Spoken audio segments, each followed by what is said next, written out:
చాలామంది చెప్పే మాట ఏంటంటే మనం పైపింగ్ చేయాలి అంటే సింగిల్ పాదం ఉండాలి. అలాగే రౌండ్ నెక్కి పైపింగ్ చేయాలి అంటే ఖచ్చితంగా క్రాస్‌గా ఉన్న క్లాత్ మాత్రమే తీసుకోవాలి అని చెప్తారు.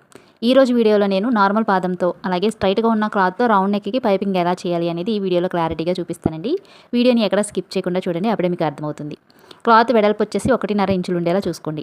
ఒక హాఫ్ ఇంచ్ అటు ఇటు ఉన్నా పర్వాలేదండి. వెడల్పు వచ్చేసి 1.5 ఇంచులు ఉండేలా చూసుకొని నెక్కి క్లాత్ ఎంత పొడవు పడుతుందో అంత పొడవు తీసుకొని ఈ థ్రెడ్ అనేది పైపింగ్ చేసే థ్రెడ్ని మనం ఈ క్లాత్ మిడిల్లో పెట్టుకొని ఈ విధంగా ఈ థ్రెడ్ పక్కన కుట్టు పడేలాగా చూసుకోవాలి.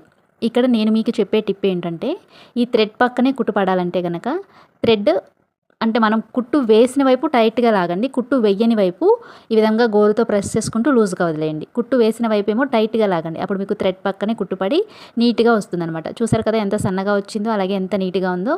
ఇప్పుడు నేను ఈ క్లాత్ని లైనింగ్ బ్లౌజ్కి పైపింగ్ చేయాలి అనుకుంటున్నానండి. ఇది వచ్చేసి బ్లౌజ్కి తీసుకున్న లైనింగ్ అనమాట. ఈ లైనింగ్ పైన నేను ఒక హాఫ్ ఇంచ్